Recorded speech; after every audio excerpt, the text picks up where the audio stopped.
গাবতলী গরুরহাটে এই মুহূর্তে রয়েছে জার্মানির জনপ্রিয় খেলোয়াড় ওজিল, রয়েছেন ফ্রান্সের উদীয়মান খেলোয়াড় এমবাপ্পে।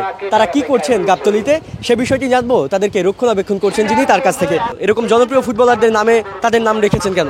গরু তো জনপ্রিয় ভাই, এটা ছেড়ে দিলে ফুটবলে যেরকম তোমার প্লেয়ার যেরকম ছোটে ওইভাবে ছুটতে পারে সে। এখানে দেখছি সাদাটার নাম ওজিল, কালোটার নাম এমবাপ্পে। এখন এমবাপ্পে একটু কালো বলে কি কালোটার নাম এমবাপ্পে? রঙের বা ডিফেন্স করে নাম রাখছে ভাই আমি। এমবাপ্পে কালো, গরু কালো। ঢাকা শহরের লোক তো ফেমাস যে কোনো নামের পারে, সারা বাংলাদেশের লোকে। এই কারণে ঢাকা শহরে এসে বসে বসে ভাই ভাবার পরে এই দুইটা নাম দিছি ভাই আমি। আপনার এই দুইটা গরুর পাশে আরো একটি গরু আপনার দেখতে পাচ্ছি। এই কাকুর কাছে মাথা নত করে না, ও যেমন যাবার মন চাবে সেইভাবে চলে যাবে। ও সাইডে জেনে যে মনে চাই যে রোডের পাশ যাবো, আপনি 5-10 জন ধরে ঠেকাতে পারবেন না, ওই পর্যন্ত যাবেও। এই কারণে পছন্দ তাকে, এই জন্য এর দোকানের নাম দিছি এটা আমি। এই যে ছুটে চলা বা এই যে কাউকে ভয় পায় না, এই কারণেই এর দোকান। এর দোকান তো একটা হেভি, একটা সাহসী প্রেসিডেন্ট। কিন্তু আপনি একটু আগে বললেন যে কালো গরু দেখে এমবাপ্পে, সাদা গরু দেখে ওজিল, কিন্তু এখানে কি সাদা কালো দুটোই মিল আছে। কিন্তু আমরা জানি এর দোকান পুরোটাই ফর্সা একজন মানুষ, কিন্তু এটা কিভাবে আপনি নাম দিলেন? শুধুমাত্র ওই দৌড়াচ্ছে চলাফেরার কোয়ালিটির পর। অন্যান্য প্রেসিডেন্টও আছে, ডোনাল্ড ট্রাম্প আছে, তারপরে আমরা দেখি যে এখন বাইডেন আছে, যুক্তরাষ্ট্রের প্রেসিডেন্ট। তারপরে আপনি যদি বলেন অন্যান্য যে দেশ প্রধান আছে, তাদের নাম না রেখে আপনি এর দোকানের নাম কেন? মনে ভালো লাগার একটা বিষয় আছে, ডোনাল্ড ট্রাম্প যুক্তরাষ্ট্রের প্রেসিডেন্ট আমার পছন্দ না। এখন কার দাম কত বলছেন আপনি? ওজিল, এমবাপ্পে এবং এর দোকান।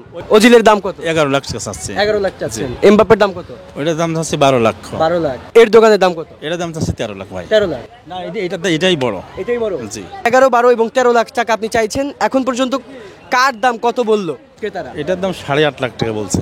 এর দোকানের দাম 8.5 লাখ টাকা বলছে। এমবাপ্পের দাম হয়নি, উজিলের দাম হয়েছে 7.5 লাখ টাকা। 7.5 লাখ। প্রতিদিনের যে খাবার খরচ সেটা কেমন হতো এবং কি কি খাওয়াতে? এই গরু খাওয়াতাম প্রথমত গমের ভুসি, ছোলা, ফেসারি। এই বাচ্চারা সাগু খায় না, ওইটা খাওয়াইছি। আর আখের গুড়। এতে খরচ কেমন পড়তো প্রতিদিন? প্রত্যেকদিন 3টা গরুর পিছনে 3600 টাকা খরচ পড়তো। কতদিন যাবত লালন পালন করছেন? এই 3টা গরু ভাই 25 মাস পালছে আমি। 25 মাস পালছেন।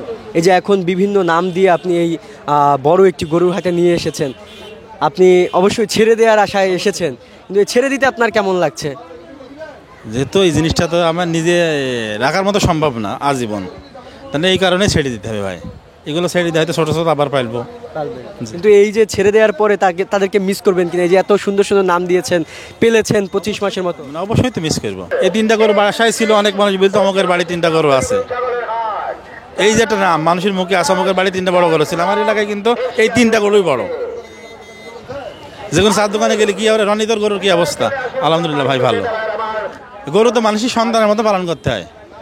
একটা গরু যদি ঘাস না খায় তো ওই গরুর পাশে চেয়ার পাইতে বসে থাকা লাগে, ওর সমস্যাটাকে এটা বোঝা লাগে। ভালো ভালো বড় বড় ডাক্তারের কাছে ফোন করা লাগে, ভাই আমার গরুটা তো ঘাস খাচ্ছে না, এই সমস্যাটাকে সমাধান করেন তো ভাই। আমরা জানি তত বেলার কাছ থেকে নড়বো না তো আমি। একটা গরু পালা তার বাচ্চা পালা একই সমান কথা ভাই।